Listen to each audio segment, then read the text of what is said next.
Welcome to our Iowa Caucus coverage live right here on the First TV. Thanks so much for being here. By the way, we'll kick up this coverage. We've got about an hour and a half, and then we'll pick it up again tomorrow morning on Breitbart News Daily. I'm the host over there on SiriusXM Patriot, and tomorrow we're going to start simulcasting this show right here on the First TV, 7 to 9 every morning. The great Sean Spicer, fellow host right here on the First. Sean, great to talk to you, brother. What are you seeing with the numbers here? Trump has won, got the most votes, but what else are you seeing? Well, first of all, in terms of what I'm seeing, I'm excited to see you on Breitbart in the mornings. This is a great addition for the First. I've always loved listening to it. Now it's nice to be able to see it to kick off my day. So congrats on that. Look, what I'm seeing is great early numbers for President Trump. So far, I'd say roughly we've got about 10 to 12,000 of the vote in. On a low end, we're looking at about 120,000 people showing up. On a high end, 180 or so thousand, right? What I'm saying by that is that we are really early in the night in terms of the numbers. Do I expect Trump to win? Yeah, but let's face it. What the media is going to focus on tonight are two things. The margin that Trump wins by, does he clear 50%? And how close does anyone come to him in terms of second? And what's that number? Is it DeSantis in second or Haley? So how this all plays out is really what's in question. No one thought that Trump wasn't going to win. That's obvious. The question is by how much? It's pretty interesting, though, that, and I saw a headline that said Trump's support now under 50%. It's like, geez, the largest margin of victory ever was 12, Bob Dole over Pat Buchanan back in 1988. So we're talking, and now we're talking, I don't know, like a 30-point victory, but because it's under 50, it could be like spun as a loss. So this is why this is insane, right? So first of all, literally, I'm trying to look over at some of the results as they come in on a different screen. I mean, we're talking about having 12,000 votes in, and these guys are off to the races. The second thing is, and I was just tweeting or texting with some of the folks on the Trump campaign, I tweeted out that it was highly irresponsible for some of these organizations to call the race for Trump minutes after the caucuses started. Because think about this. This is not a primary or people who have already voted because, they might have voted absentee. There are people who braved the cold. And think about this. It's 7 o'clock at night there. It's dark. Roads are icy. People have gone out and they're giving up time with their family. They might have things for themselves to do. They're waiting around to cast a ballot or for a bunch of speeches. And if the media is telling them the race is over, go home. That's what they're ostensibly saying. And then, by the way, they're going to say, oh, look at Trump's under 50. Well, no kidding, because you sent them home. They need to keep people there. That's what these campaigns have spent all day getting their candidates, getting their supporters to come to the caucus sites, to these 1,670 precinct sites, caucus sites that are around the 99 counties in Iowa. And now the media is calling this within minutes and saying, okay, race is over. No, this was highly irresponsible. That's to your point, they're going to then bob and weave on every headline. And that's, again, no surprise there, but they're going to mock Trump if he doesn't get 50. If he gets over 50, they're going to say it's early. I mean, this is the ridiculousness of tonight. That's such a really good point about calling early. So Ron DeSantis' team sent out a quick press release saying how outrageous it is that all the lamestreams called it so early. And I thought, my first response is, oh, that's like just sour grapes. But now you're right, because real quick, because I got a lot of questions for you, but just so everyone's aware of this, they get to the polls at 8 o'clock Central Time? 7 o'clock Central Time. 7 Central, and then they're there, and as you said, they got to listen to a couple speeches. But the speeches, there's no time limit. So some candidate delegates could go on for like 20 minutes. So everyone's waiting around for all the candidates to be over. And then maybe when the speeches are all done, everyone gets an alert on their phone and says, oh, race is over. So out of respect for the fellow caucus goers, they should have waited. Here's the deal. The DeSantis folks got upset early, and I understand why. But if Trump gets, let's call it 49%, and the media says he doesn't crack 49, I think the Trump folks are going to be upset too. Because these guys, if you're standing in line, if you're a Trump person, you got a million things going on in your life. Your kids have got ready for school the next day. Maybe you got things at home that you got to do. And you're getting an alert on your phone by all the media folks telling you it's over, he won. Are you really, to your point, you've got a bunch of people making speeches. You've got to organize and stand in line to cast your ballot. I mean, you don't know. This could take, some of these sites take, upwards of 2 hours. So you're going to be there till 9 o'clock at night when you've already been told it's Donald Trump's won it.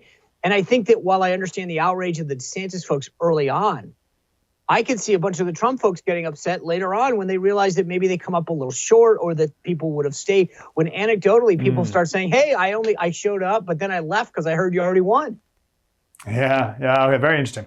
Okay, so what would you say is a commanding victory that the Trump campaign could really hang their hat on?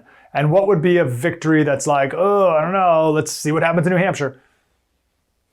Well, so I think anything over 50 is decisive, right? Not just, it's like, it's a fatal blow because if you look at where he is, there's no way that any of the other candidates are going to get above, 25, 26 at the highest. Meaning that would, if Trump got 50, he'd at least have a 25-point victory and be able to say that he got more than 50% of the vote. That is a decisive kill shot. I think that if he gets 45 or above, regardless, remember the high water mark ever is 41 and a 12.8 delta. So he's going to break both of those historically tonight anyway. I think that that's a good thing. Now, let me just give you another thought that we haven't brought up yet, but here's the thing. If you are a Trump person tonight watching this and saying, I want a Trump win, you also want Ron DeSantis to come in second place. You want him to live to fight another day in New Hampshire because he continues to make that a multi-candidate fight. What you don't want is the media making this a Nikki Haley, Donald Trump showdown going into a state where independents and Democrats could vote heavily, right, in New Hampshire. So the never Trumpers, the media, all these independents who want to go against Trump, you don't want to give them a one-on-one race. If I were the Trump team, I'd want a 50% win. I want Ron DeSantis to come in second, but way back, somewhere in the mid-20s. I want Nikki Haley maybe in the high teens, and then Ramaswamy, in fourth. But you want this race to go on to New Hampshire as a multi-candidate race, not a one-on-one. Great point. What is this Nikki Haley? Like, where did this happen? Who's pushing this? Who are these 10% of people? That's question one. Question two, if I may, fit a double in here. In Iowa, you're allowed to register for the Republican Party at the caucus site. Yes. Do you know what the rules are in New Hampshire? And I say that because one entrance poll had about 3% of the voters were in Iowa just today were Democrats. So you only had like a little bit of attempted sabotage. Are you able to do more of that in New Hampshire? So the first answer is in Iowa, independents and Democrats can change their registration at the site and participate. Traditionally, it's about 3 to 5% of Democrats and about 24% of independents.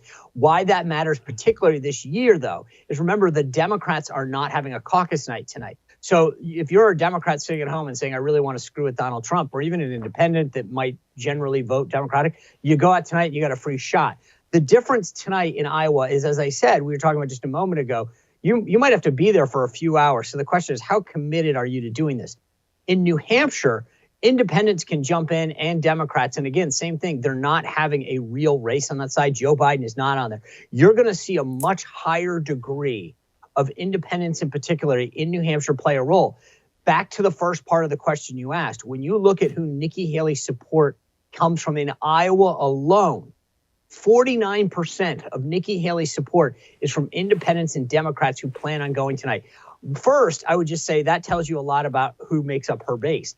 Secondly, I would wonder, this is if she comes up short tonight in a distant third, it's because those people are probably the least committed. And when you looked at the Des Moines Register poll that came out yesterday, only 9% of Nikki Haley's support describe themselves as extremely excited. 9%. Those are not people who on a Monday night say, let me drive down to the VFW, to the cafeteria at the community center, wherever it is, and hang out for a few hours just to cast a protest vote. Those are the least committed. I don't know if you heard, it's kind of cold in Iowa today as well, so that would keep a fair weather fan down home as well. My last question for you, Sean, as these campaigns start to move to New Hampshire here in a little bit, what are the cultural differences between the stereotypical Iowa voter and the stereotypical New Hampshire voter that the campaigns need to be aware of? It's a great question. I think if you want to paint broad brushes, right, the Iowa is going to have a lot more of an evangelical voter. It's going to be much more conservative. New England voters, especially they're going to be frugal. They're not going to be into as much name calling. I think you're going to have and as I said, you're going to get a lot more independents that want to vote. You're going to get the fiscal conservative, socially more moderate in New Hampshire, I think is fair to say. So it's going to be it's less hardcore going into New Hampshire, which is why Nikki Haley, I think, really has placed all of her bets in there. that's much more of who her voter is. You're going to get a little bit more of a college age voter, only because you've got a much like a lot of people who commute into Boston who live right over the line in New Hampshire who are going to vote. Yes. So again, it's that's why Haley wants to just do well enough tonight to fight on in New Hampshire. Yes, and why the Trump supporters would want DeSantis to do second, as you said. The great Sean Spicer Show right here on the First TV. Sean, great to talk to you, man. Thanks as always. Always good to see you.